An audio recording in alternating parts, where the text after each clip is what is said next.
avec la révision de la Constitution. La réforme foncière est l'acte 3 de la décentralisation qui consacre la territorialisation des politiques publiques. La modernisation de l'administration constitue le 4e pilier du socle des réformes majeures que j'ai initiées.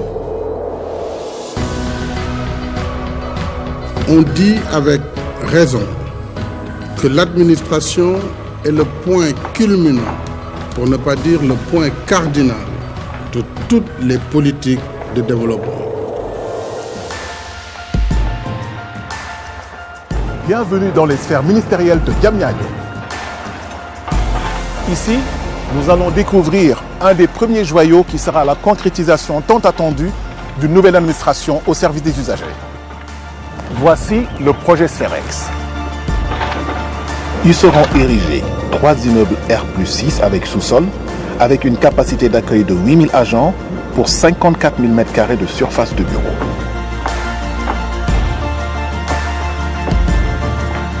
Pour accueillir les fonctionnaires et les usagers dans les meilleures conditions, 900 places de parking sont prévues, 6 halls d'entrée et 24 ascenseurs.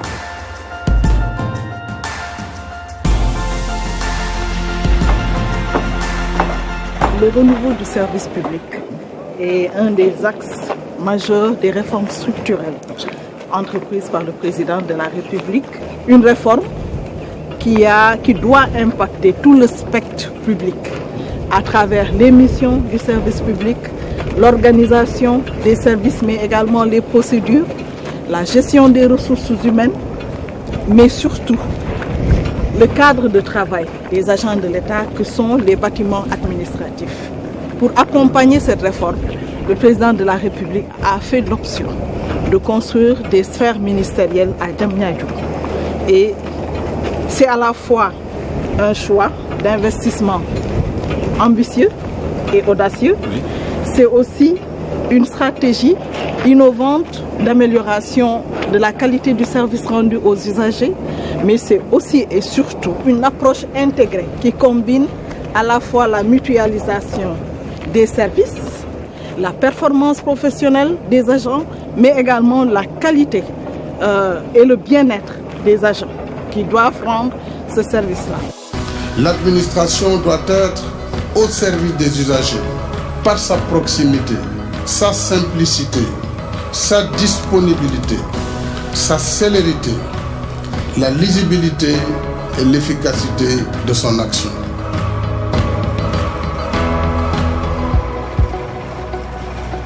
Nous nous retrouvons à présent sur le second site des sphères ministérielles de Diamniadio, sur le projet piloté par le promoteur toujours sénégalais Envol Immobilier. 4 immeubles R+8 plus sous-sol seront livrés clé en main, c'est-à-dire meublés et équipés. Les bâtiments modernes et intelligents sont dotés de technologies de pointe, nécessaires à toute l'administration qui se veut efficace et ambitieuse.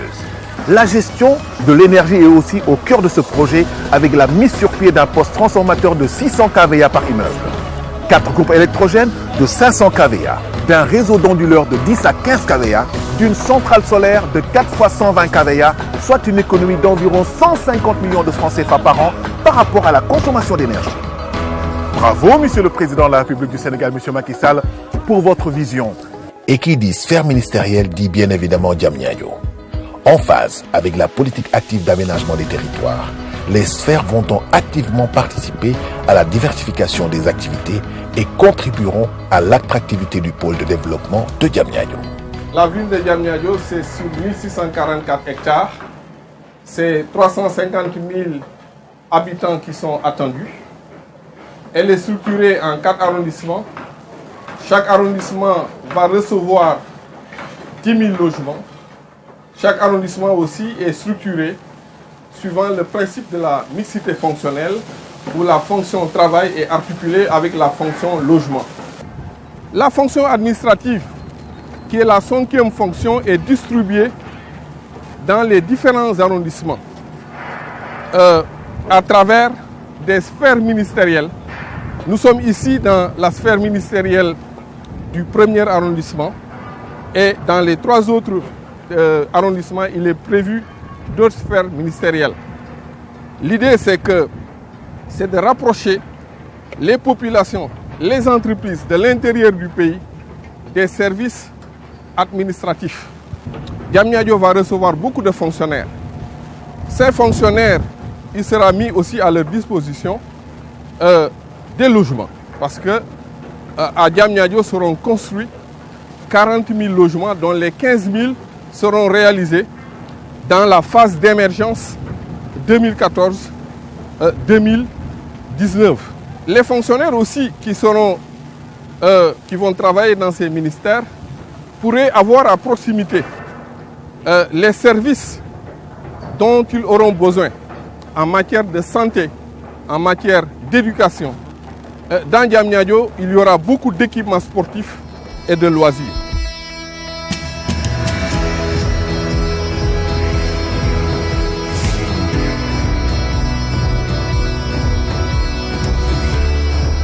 Mutualisant les services de 15 ministères, les sphères ministérielles de Diamniadio seront la marque d'un service public rénové au profit des citoyens.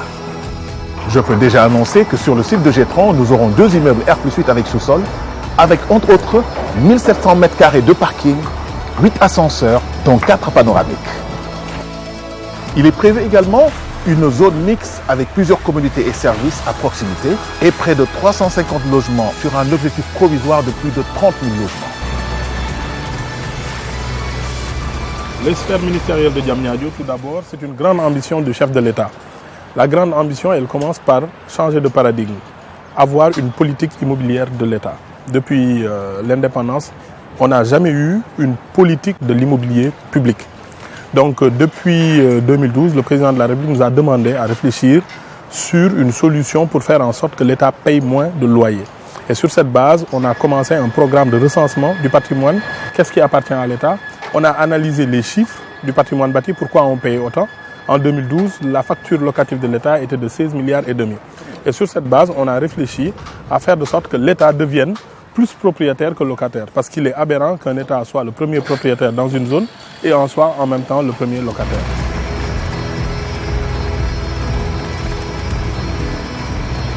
Le Sénégal indépendant n'a jamais connu un projet immobilier à l'usage du service public aussi important. Depuis 1957. 1957, c'est la date où on a eu le building administratif, qui faisait 26 000 m² d'espace de bureau, 9 étages. Ça, c'est le plus gros projet immobilier que le Sénégal ait connu depuis 1957.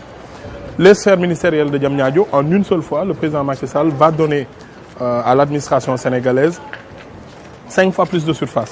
On passe de 26 000 m² à 120 000 m². On passe de 170 places de parking à 2200 places de parking.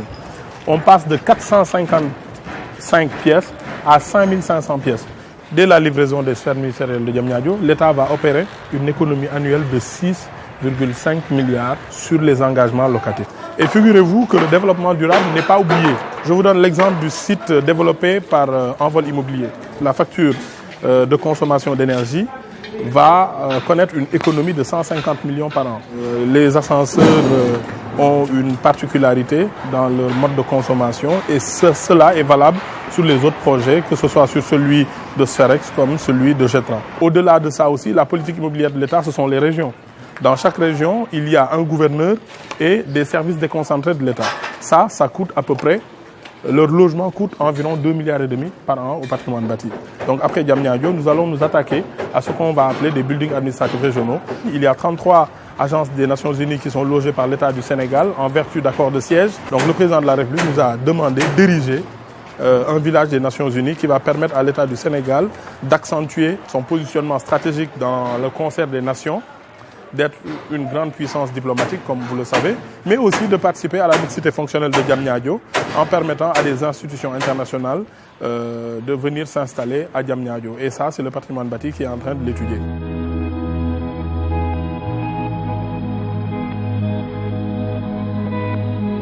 Bienvenue dans votre futur hub pour un renouveau du service public de notre pays.